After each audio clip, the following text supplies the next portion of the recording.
오늘도 우리를 향해 말씀하여 주심으로 그 말씀이 있어 우리가 한 주간을 살아왔고 또 다른 날들을 살아감을 고백합니다. 언제나 우리 귓가에 주님 말씀 선명하게 들리는 은혜를 주시옵고 말씀이 주어질 때 순종하는 은혜도 더하여 주시옵소서. 우리 교우들의 삶의 자리마다 예수님 십자가 선명하게 기억되게 하여 주시옵소서. 우리의 모든 죄짐을 대신 지시고 우리를 위하여 죽으시고 또 부활하신 주님을 기억함으로 이 땅의 삶을 천국 백성으로서 살아가게 하여 주시옵소서. 각 사람 안에 계시는 성령께서 늘 말씀이 생각나게 하시고 깨달아지게 하시고 또 사모하게 하심으로 주님과 동행하는 우리 믿음의 가족들 되게 하여 주시옵소서. 많은 사람들이 질병으로 고통받고 있습니다. 어려운 가운데 있는 이들에게 하나님의 돌보심이 있기를 구합니다. 낙심하지 아니하고 포기하지 아니하고 더 큰 은혜 주실 날이 다가옴을 확신함으로 능히 이겨내게 하여 주시옵소서. 예물을 드립니다.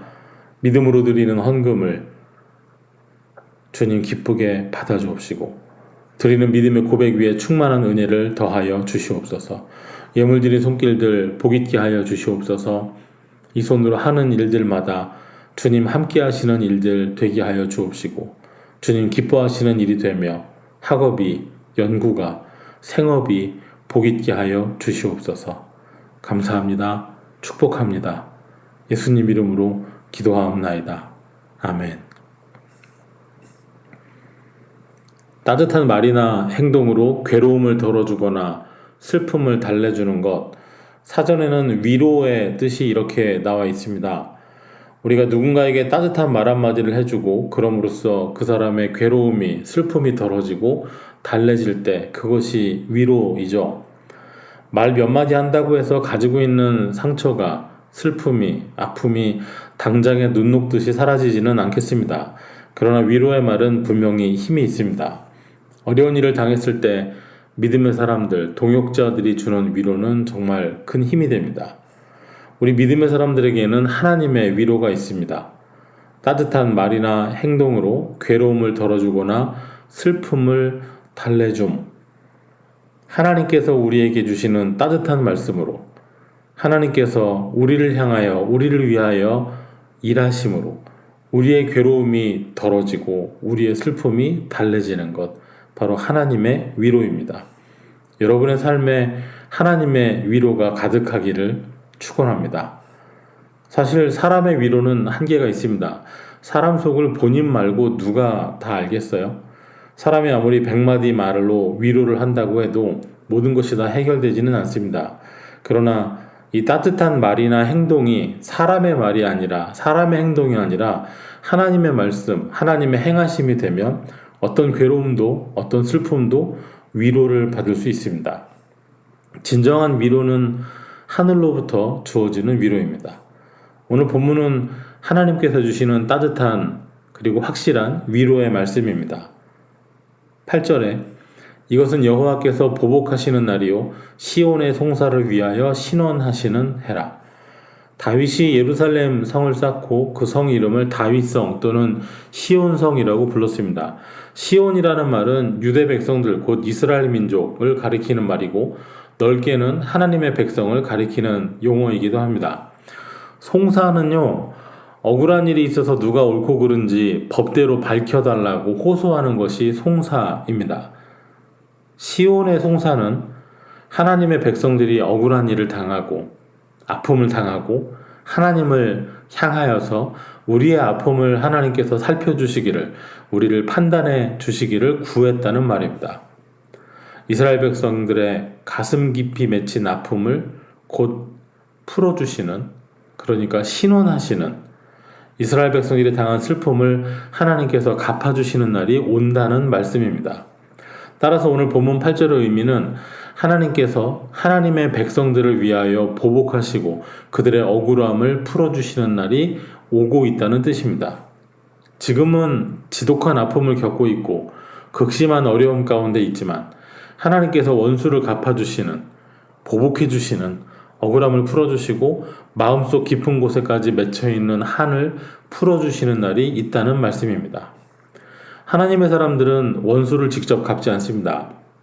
자기 손으로 복수하지 않습니다. 하나님께서 갚아주시기 때문입니다. 이사야 59장 18절에 그들의 행위대로 갚으시되 그 원수에게 분노하시며 그 원수에게 보응하시며 섬들에게 보복하실 것이라 하였습니다. 하나님께서 분노해 주시는, 하나님께서 갚아주시는 날들이 있기 때문에 하나님의 사람들은 그들 스스로 원수를 갚을 필요가 없습니다. 하나님께서는 사랑하시는 자녀들에게 이렇게 말씀하십니다. 로마서 12장 19절에 내 사랑하는 자들아 너희가 친히 원수를 갚지 말고 하나님의 진노하심에 맡기라. 기록되었으되 원수 갚는 것이 내게 있으니 내가 갚으리라고 주께서 말씀하시니라. 또 레위기 19장 18절은 이렇게 되어 있습니다. 원수를 갚지 말며 동포를 원망하지 말며 내 이웃 사랑하기를 내 자신과 같이 사랑하라. 나는 여호와니라. 이 두 구절의 말씀이 어떤 의미이겠습니까? 첫째는 우리가 직접 원수 갚지 말고, 둘째는 하나님께서 직접 하시도록 내가 쥐고 있는 칼자루를 내려놓아야 한다는 것입니다. 우리가 직접 원수를 갚게 되면 어떻게 될까요?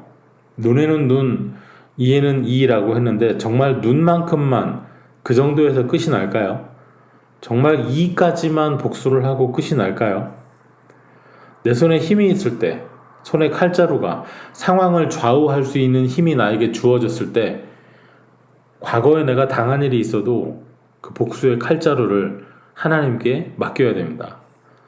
또 다른 의미에서 때로 사람들은 하나님의 손에 들린 회초리 역할을 하는 경우가 있습니다. 가끔은 그런 역할을 자처해서 맡기도 합니다.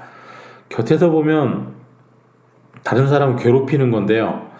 왜 그렇게까지 매정하게 구냐 이렇게 물어보면 이렇게 대답하는 경우가 종종 있습니다.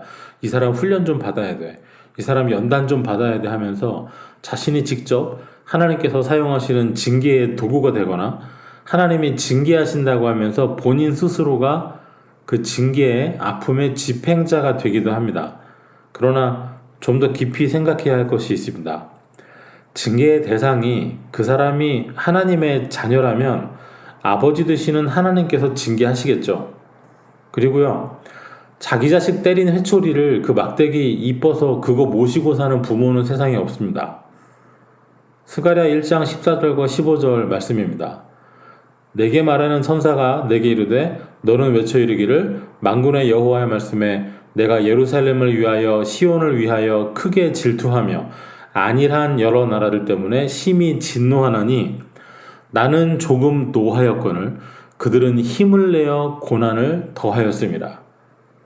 이 스가랴 1장에 기록된 말씀은 하나님께서 하나님 백성들을 징계하시는데 이방 나라를 회초리로 썼더니 그 이방 나라들이 내가 하나님의 손에 붙들려 쓰임을 받는다고 기세등등해서 마치 자신들을 하나님의 뜻을 실현하는 집행자라고 여겼다는 말입니다. 하나님께서는 조금 진노하셨는데 하나님의 자녀들을 너무 심하게 괴롭혔다는 뜻입니다. 너무 심하게 내 자식 괴롭힌 이들을 하나님께서 용서하지 않으시겠다는 말씀입니다. 우리는 오직 선한 일에 쓰임을 받아야 하겠습니다. 때리고 징계하고 이런 일은요, 다른 사람 하게 놔두셔도 됩니다. 성경에 보니 악한 사람도 악한 날에는 쓸모가 있다 하였습니다. 잠언 16장 4절에 여호와께서 온갖 것을 그 쓰임에 적당하게 지으셨나니 악인도 악한 날에 적당하게 하셨느니라. 여러분, 악역은 악한 날에 악인들이 하게 그냥 놓아두시기 바랍니다. 또한 우리가 이미 살펴본 것처럼 복수는요, 보복은요, 하나님께서 하신다 말씀하셨습니다. 그러니 다만 우리는 이웃을, 타인을 우리 몸, 내 몸 아끼듯이 사랑하면 되겠습니다. 그리고 이 일이 하나님을 사랑하고 하나님을 사랑하기 때문에 하나님 말씀에 순종하는 하나님 나라 백성이 받은 명령입니다. 곧 내 이웃을 내 몸과 같이 사랑하라는 말씀입니다. 오늘 본문은 에돔에 대한 심판의 말씀입니다. 에돔은 에서의 후손입니다. 야곱의 형, 죽 한 그릇의 장자의 명분을 팔아버린 그 에서의 후손들입니다. 그리고 그 에돔 족속 중에 아말렉이 있었습니다. 출애굽할 때 이스라엘을 괴롭히던 아말렉, 하나님께서 대대로 싸우시겠다고 맹세하신 그 아말렉, 그들이 바로 에돔이고 오늘 본문에 하나님의 심판이 선언되고 있는 대상입니다. 9절에 에돔의 시내들은 변하여 역청이 되고 그 티끌은 유황이 되고 그 땅은 불붙는 역청이 되며 10절에 낮에나 밤에나 꺼지지 아니하고 그 연기가 끊임없이 떠오를 것이며 세세에 황무하여 그리로 지날 자가 영영이 없겠고 11절입니다. 당아새와 고슴도치가 그 땅을 차지하며 부엉이와 까마귀가 거기에 살 것이라 여호와께서 그 위에 혼란의 줄과 공허의 추를 들이우실 것인즉 에돔 땅에 그 땅의 맑은 시내들이 변하여서 역청이 된다고 했습니다. 티끌은 유황이 된다고 했습니다. 그 땅이 에돔의 땅이 불붙은 역청, 말하자면 노천에 있는 우리 온천이 그냥 야외에 있으면 노천탕이라고 부르잖아요. 그런데 유전이 그냥 노천에 있어요. 중동 지역에 예전에 유전 개발하기 전에는 그런 게 굉장히 흔했다고 그럽니다. 땅 밑에 있는 유전이 기름이 위에 나오고 거기에 불이 붙으면 안 꺼지는 거죠. 그리고 그 곁에 그 꺼멓게 끈적끈적하게 쌓여있는 것이 역청이죠. 그런데 맑은 물이 흐르는 그 에돔 땅의 그 시내에 역청이 있고 거기에 불이 붙어서 누구도 거기에 살 수 없는, 농사 지을 수 없는 땅이 된다는 말씀입니다. 낮에도 밤에도 그 불이 꺼지지 않습니다.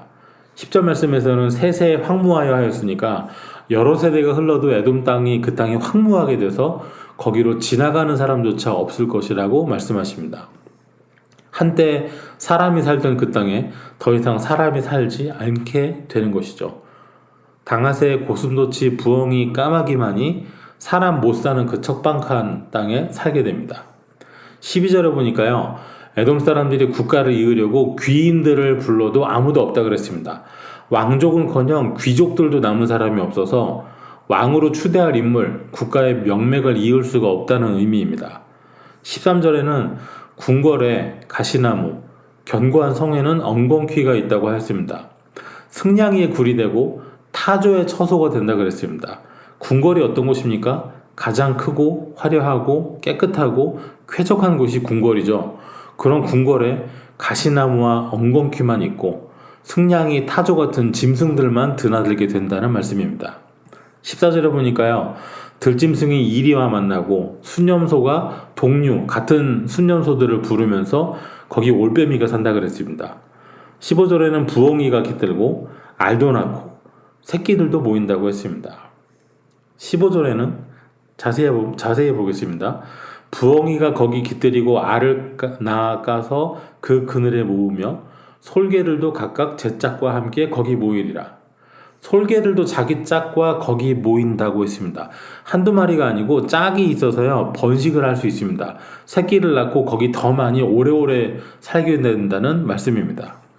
전에는 에돔이라는 한 족속이 살고 있었던 땅, 그 중에서도 화려한 에돔의 궁궐 자리가 그야말로 황폐하게 돼서 온갖 짐승들이 모이되 심지어는 솔개들도 각기 제 짝과 함께 거기 모여서 산다 하였습니다. 더 이상 사람이 살만한 곳이 안 된다는 말씀입니다. 멸망당한 성읍이 되어서 더 이상 사람은 살 수가 없고 짐승이나 모여 사는 곳이 된다는 확실한 심판의 말씀입니다. 왜 이렇게 철저하게 심판을 받습니까? 왜 마실 물을 공급하는 깨끗한 시냇물은 역청이 되고 사람이 살던 곳에 짐승들이 살게 되고 왜 깨끗한 귀인들이 왕족이 사는 궁궐마저도 그렇게 험악한 짐승들이 사는 처소가 될까요? 하나님의 백성, 하나님의 자녀들을 괴롭힌 데 대한 하나님의 보복과 신원입니다. 사실 이스라엘도 이런 심판을 받은 적이 있었습니다. 그러나 자녀들에게는 징계가 있어도 그 후에 은혜가 있습니다. 때릴 때는 때리시더라도 그 회초리를 꺾어서 던져버린 후에는 상처난 자식을 어루만져주는 사랑이 있는 것이죠. 그래서 사람의 씨도 짐승의 씨도 다시 뿌리시고 다시 번성하게 한다는 말씀이 있습니다.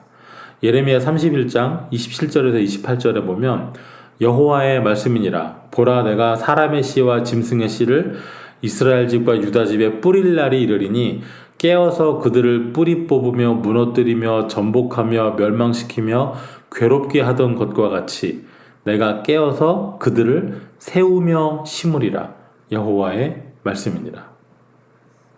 하나님께서 한때는 징계를 주셔서 깨뜨리기도 하시고 뿌리 뽑기도 하시고 무너뜨리기도 하시고 전복시키기도 하시고 심지어 멸망에 이르게도 했지만 언젠가 회복의 날이 와서 사람도 다시 나고 짐승들도 다시 나서 자라게 되는 하나님이 다시 한번 세우시고 심으시는 날이 온다는 약속입니다. 하지만 이방 나라들에는 이런 회복의 말씀이 없습니다. 하나님께서 신원해 주시면 보복하시면 이렇게 확실한 것이죠. 그러니까 원수 갚는 것을 직접 하지 말고 맡기라 하시는 것입니다. 16절입니다. 너희는 여호와의 책에서 찾아 읽어보라. 이것들 가운데서 빠진 것이 하나도 없고 죄짝이 없는 것이 없으리니 이는 여호와의 입이 이를 명령하셨고 그의 영이 이것들을 모으셨습니다. 이 말씀은 오해하기 쉬운 구절입니다. 오늘 본문을 나누는 이유가 사실은 이 구절에 있습니다. 여호와의 책에서 찾아 읽어보라 하였습니다.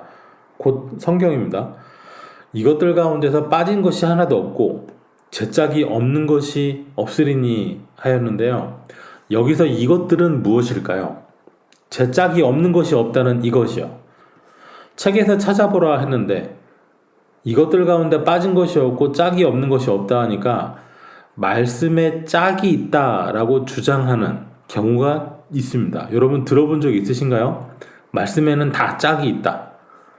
성경 한 절 한 절이 어떤 같은 의미를 갖는 서로 짝이 맞는 말하자면 악의가 맞는 구절이 있다고 주장하는 사람들이 있습니다.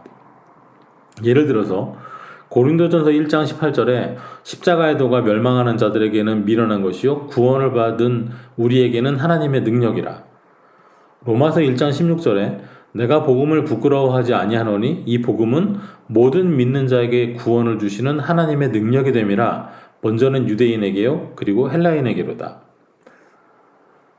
지금 말씀드린 고린도전서와 로마서에 있는 두 구절에는 하나님의 능력이라는 말씀이 공통적으로 나옵니다. 복음, 십자가의 도라는 주제도 같습니다. 그렇다면 이 두 구절은 어떤 사람들이 주장하는 짝인 것일까요? 고린도전서와 로마서에 유사한 말씀이 있는 것은 같은 복음을 말하고 있기 때문이죠.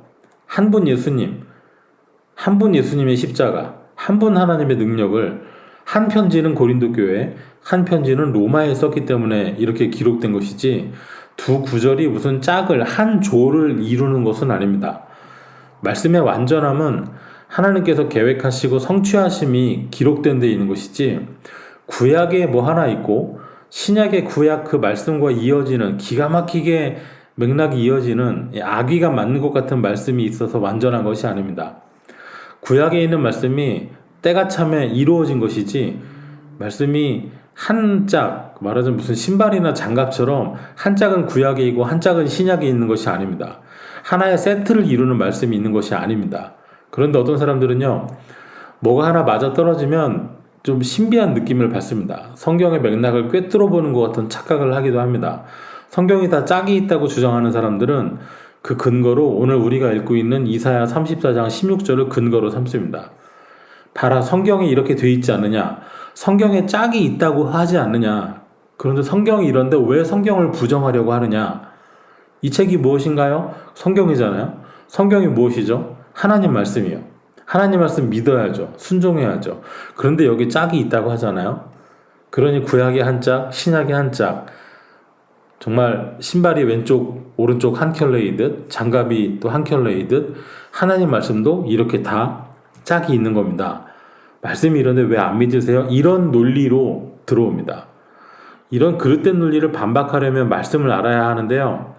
이사야 이 짝이 무슨 짝인지 사실 구체적으로 잘 안 나누거든요. 본문의 말씀을 이렇게 왜곡하는 것에 대해서 이미 성경은 경고한 바 있습니다. 베드로후서 3장 16절입니다. 또 그 모든 편지에도 이런 일에 관하여 말하였으되 그 중에 알기 어려운 것이 더러 있으니 무식한 사람들과 굳세지 못한 자들이 다른 성경과 같이 그것도 억지로 풀다가 스스로 멸망에 이르느니라. 여러분, 성경은 억지로 풀어서 되는 것이 아니죠. 이단 사이비에서 이렇게 왜곡된 교리를 짝교리, 일명 이런 짝교리를 만드는 이유는 이렇게 성경에 짝이 있다고 받아들이게 믿게 한 후에, 이렇게 전제를 깔아놓은 이후에 실제로 성경 원문을 보면 전혀 상관없는 의미, 그런 구절들을 가져다 붙여서 이 말씀이 이것과 짝이다. 그래서 이 하나의 말씀을 믿으면 이 말씀도 이렇게 믿어야 된다라고 주장하는 이단 그 교리를 주장하는 근거를 만들기 위해서입니다. 그러면 이사야 34장 16절에 말하는 짝이 무엇인지 살펴보겠습니다. 16절 한 절만 자세히 보겠습니다. 너희는 여호와의 책에서 찾아 읽어보라. 이것들 가운데서 빠진 것이 하나도 없고 제 짝이 없는 것이 없으리니 이는 여호와의 입이 이를 명령하셨고 그의 영이 이것들을 모으셨음이라. 이것들 가운데 빠진 것이 하나도 없고 제 짝이 없는 것이 없으리니 하였는데 이것들이 무엇인지 확인하면 되지 않겠습니까? 과연 이것들이 이단들이 말하는 성경 구절인지 다른 무엇인지 보면 될 일입니다. 멀리 갈 것도 없이 다음 절인 17절에 나와 있습니다. 여호와께서 그것들을 위하여 제비를 뽑으시며 그의 손으로 줄을 띄어 그 땅을 그것들에게 나누어 주셨으니 그들이 영원히 차지하며 대대로 거기에 살리라. 여호와께서 그것들을 위하여 제비를 뽑으셨다고 하셨습니다. 그것들에게 땅을 주셨다고 하셨습니다. 나눠주신 땅을 영원히 차지하며 대대로 거기 산다고 하셨습니다. 그렇다면 여러분, 말씀에 짝이 있다고 하려면 지금 그 말씀이 성경 구절들이 땅을 차지해야 되는데 성경 구절이 땅을 차지하고 땅을 나눠갖고 성경 구절이 대대에 거기 살아야 되잖아요. 좀 이상하죠? 바른 해석이 아니기 때문입니다. 올바른 의미는 이렇습니다. 16절에 말하는 이것들, 그리고 17절에 말하는 그것들이 무엇이냐면 바로 11절에서 15절 사이에 나오는 짐승들입니다. 에돔을 심판하시고 시내는 역청이 되고 땅은 불타고 대대로 사람이 살지 못하고 궁궐에 승냥이 타조가 드나들고 솔개들마저도 제 짝과 함께 모인다는 바로 이 짐승들입니다. 하나님께서 짐승들을 모으시되 암수로 한 짝씩 모으신 일이 처음은 아니죠. 노아의 방주로 이끌어 들이실 때도 그렇게 하셨습니다. 이제 또 에돔을 황폐하게 하시고 거기에 짐승들을 모으시되 짝 없이 모이지 않게 짝이 있게 암수로 모이게 하십니다. 왜요? 그래야 번식을 하니까요. 그냥 혼자 살다 죽어서 없어지는 게 아니고 새끼들을 많이 낳고 살아야 심판받은 에돔 땅이, 하나님 백성 괴롭힌 에돔 땅이 대대로 짐승들이나 사는 땅이 되죠. 마치 제비를 뽑아서 땅을 분배해 주듯이 그 짐승들에게 제비를 뽑아서 그 땅을 에돔에게서 빼앗아 짐승들에게 준 셈이다. 짐승들이 대대 살게 된다. 그 말씀입니다. 정리하면 오늘 성경이 말하고 있는 이것들 가운데서 빠진 것이 하나도 없고 제 짝이 없는 것이 없다는 말씀은 오늘 본문에 기록된 짐승들 중에 빠진 것이 없고 그 짐승들 중에 짝 없이 홀로 있는 짐승도 없다는 뜻입니다. 그렇다면 여호와의 책에서 찾아 읽어보라는 말씀이 무엇이겠습니까? 지금 읽고 있는 책 이사야 9절이 곧 여호와 하나님의 책입니다. 지금 예언하는 이사야의 말이 하나님께서 이사야를 통하여 주시는 말씀이 곧 여호와의 책입니다. 이사야 선지자가 이 말씀을 할 때 아직 에돔이 멸망한 게 아니에요. 에돔의 멸망은 먼 훗날 미래에 이루어집니다. 그러니 여호와의 말씀, 이 말씀이 이렇게 책으로 기록되었을 때 그 책을 찾아보고 훗날 에돔이 멸망한 후에 정말로 그 말씀대로 이루어졌는지, 옛 궁궐터에 가시나무 엉겅퀴가 있는지, 승냥이, 타조, 이리, 염소, 올빼미, 부엉이, 솔개들이 있는지 찾아보라는 말씀입니다. 여호와의 입이 이를 명하셨고 그의 영이 이것들을 모으셨습니다. 하나님이 명하시고 모으신 것은 하나님의 말씀을 한 짝 한 짝 이렇게 모으신 게 아니고요. 이 짐승들을 하나님께서 에돔 땅에 살게 하시겠다고 명하셨고 하나님께서 이 짐승들을 한 쌍을 이루어서 새끼 많이 낳고 이 땅을 차지하고 살으라고 모으셨다는 뜻입니다. 그러니 하나님 말씀이 반드시 이루어져 있을 것이니 어디 한번 찾아봐라, 이 뜻입니다. 여러분, 말씀에 무슨 짝이 있다는 둥 그런 식의 이단 사설에 현혹되지 마시기 바랍니다. 하나를 잘못 믿어버리면 그럴싸한 짝들을 고안해서 만들어내고 거기서 엉뚱한 논리로 비약해서 교주를 추앙하는데 쓰입니다. 귀에 걸면 귀걸이, 코에 걸면 코걸이, 말씀에 짝이 있다고, 이 근거가 이 구절이라고 하면서 사람들을 현혹시켜서 사람들을 이단 사이비에 빠져들게 하고 삶이 일그러지게 만듭니다. 말씀이 짝이 있어 보이는 이유가 무엇일까요? 구약에 있는 예언의 말씀이 신약에서 성취됐기 때문이죠. 그러나 이것은 약속이 이루어지는 것이지 무슨 예언 기록 따로, 실상 따로, 받은 자 따로, 이긴 자 따로 있는 게 아닙니다. 한 가지 더 예를 들어 보겠습니다. 사도행전 1장 9절에 이 말씀을 마치시고 그들이 보는 데 올려져 가시니 구름이 그를 가리어 보이지 않게 하더라. 이렇게 주장합니다. 여기서 구름이 뭐냐? 여러분, 구름은 그냥 구름이죠. 예. 그런데 말씀에 짝이 있다 그랬잖아요. 그러면 이 사도행전 1장 9절의 짝이 무엇이라고 주장하냐면 히브리서 11장 1절이에요. 히브리서 12장 1절에 이러므로 우리에게 구름같이 둘러싼 허다한 증인들이 있으니, 구름같이 둘러싼 허다한 증인들, 사도행전에서 말하고 있는 그 구름이 사실은 구름같이 둘러싼 증인들이라는 거죠.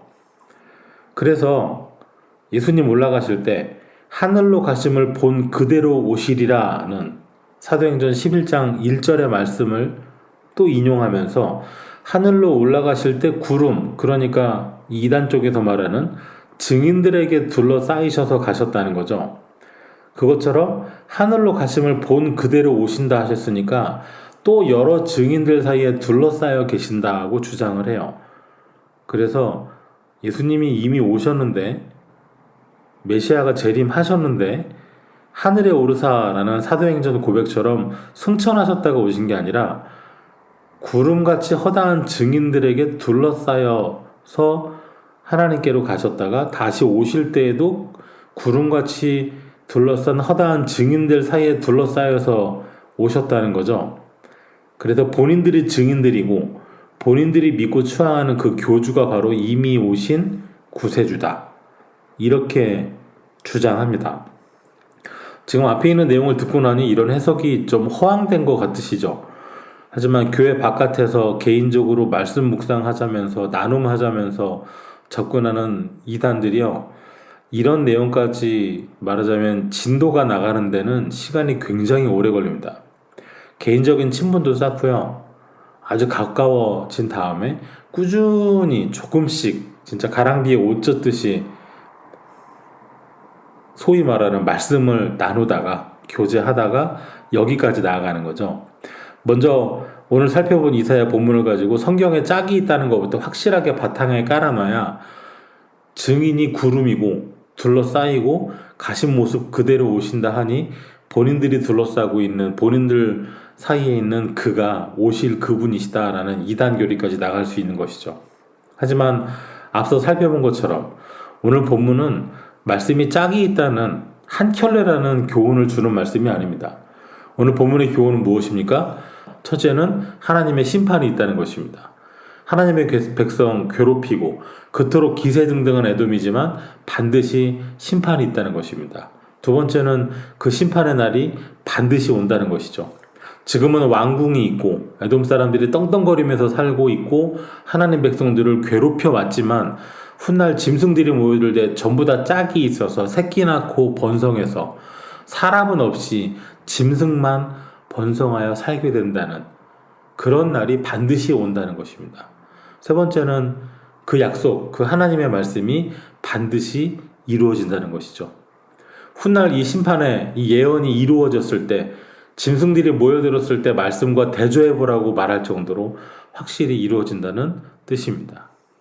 이러하니 이 말씀을 믿고 온전히 사는 신자된 우리는 하나님께서 신원하시는 날이 있으니 우리가 원수 갚지 말고 너무 마음 조급해하지 말고 인내하며 소망 중에 살아가라는 말씀인 것입니다.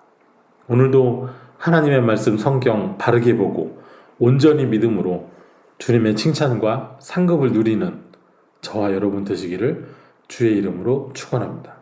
기도하겠습니다. 하나님 감사합니다. 하나님 말씀하시면 그 말씀 반드시 이루어짐을 믿으며 사는 우리가 되게 하여 주시옵소서. 말씀이 이루어지는 날이 우리에게 다가왔을 때 그날이 기쁨과 감사와 찬양이 있는 날 되게 하여 주시옵소서. 주님 임하시는 그날이 두려움이 아니라 기대되고 기다려지는 성도된 삶 살게 하여 주옵소서. 성경을 바르게 보고 온전히 믿음으로 든든히 서서 주님께서 주신 말씀, 주님 뜻대로 믿는 우리가 되게 하여 주시옵소서. 예수님 이름으로 기도하옵나이다. 아멘.